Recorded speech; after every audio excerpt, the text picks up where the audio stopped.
दोस्तों, श्रद्धा के नाना जी हमेशा अपना एल्बम उसे दिखाया करते थे और उस एल्बम में दिखाते थे कि ये देखो, ये मेरी स्कूल की जो लड़की है, ये बहुत अच्छा गाती थी। हम लोग स्टेज पे एक दूसरे के साथ मिलके गाना गाया करते थे। अब ये वो लड़की है जो मुझे देख के मंद मंद मुस्कुराती थी, मुझे बहुत पसंद करती थी। लेकिन देखो, मैंने इन सबको छोड़कर तुम्हारी नानी के साथ शादी करी। और नानी मंद मंद मुस्कुराती थी। नाना जी श्रद्धा से बहुत ज़्यादा प्यार करते थे। जब वो कहीं भी जाते थे तो उसके लिए कहीं से फूल तोड़ के लाया करते थे, कभी कुछ खिलौना लेकर आया करते थे। नाना जी जिस दफ्तर में काम किया करते थे वहाँ पे पैदल जाया करते थे ताकि कुछ पैसे बचाएं और उन पैसों से श्रद्धा के लिए कोई न कोई गिफ्ट, कभी चॉकलेट, कभी न कभी कुछ न कुछ हमेशा लेके आया करते थे। नाना जी और श्रद्धा में एक अच्छी सी बॉन्डिंग थी। दोनों एक दूसरे से बहुत बातें करते थे और श्रद्धा का जो बेस्ट फ्रेंड थे वो उसके नाना ही थे।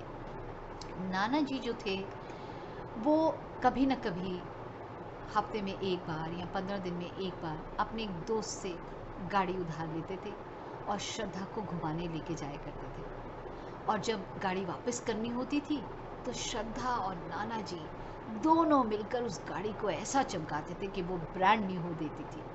और कई बार श्रद्धा पूछती भी थी, नाना जब आप गाड़ी लाते हो तो इतनी गंदी होती है, लेकिन आप जब वापस करते हो तो कितनी चमकती है, ऐसा क्यों? नाना जी बस मुस्कुरा दिया करते थे।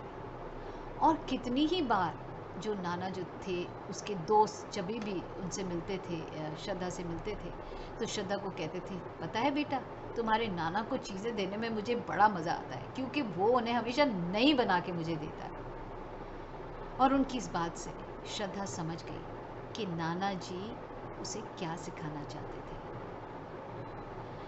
नाना जी एक एक रूटीन के साथ चला करते थे। उनका कहना था कि रोज़ शाम को सब 8 बजे टेबल पे मिलेंगे क्योंकि कम से कम एक खाना हमें साथ खाना चाहिए। और दूसरे दिन सुबह बची हुई रोटियों को एक पैकेट में लपेट के वो जब दफ्तर की तरफ जाया करते थे तो रास्ते में चिड़ियों को, डॉग्स को, बंदरों को वो खाना बांटते हुए, खिलाते हुए जाया करते थे, वो रोटियां जो बची हुई थी। हम लोग हमारे प्रॉपर्टी, हमारे पैसे, हमारे जीन्स हमारे बच्चों को तो देंगे ही, लेकिन श्रद्धा जानती थी कि वो अपने बच्चों को और क्या देगी। वो अपने बच्चों को देगी नाना जी के वो संस्कार जो कि उसने अपने नाना जी से पाए थे। नाना जी चाहे अब उसकी ज़िंदगी में नहीं थे, लेकिन नाना अभी भी उसकी ज़िंदगी में थे क्योंकि अब भी वो अपने छोटे से बच्चे को लेके जब पार्क में बैठा करती थी, चिड़ियों को या स्ट्रे डॉग्स को खाना खिलाया करती थी, तो अपने बेटे में उसे अपने नाना जी नज़र आया करता था क्योंकि उनके बेटे की आंखें बिल्कुल नाना की तरह थी। एक कहावत है ना कि जहाँ श्रद्धा है वहीं श्राद्ध है, जहाँ श्रद्धा है वहीं श्राद्ध है। खुश नसीब है वो जिन पर बड़ों का आशीर्वाद है।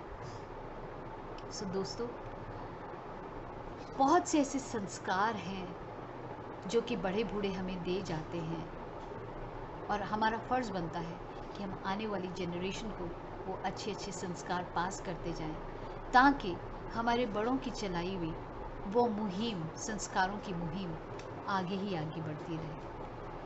अगर कहानी अच्छी लगे दोस्तों तो इसे शेयर ज़रूर कीजिएगा और फिर कल दोबारा मिलती हूँ आपसे एक नई कहानी के साथ। तब तक अपना ख्याल रखिएगा।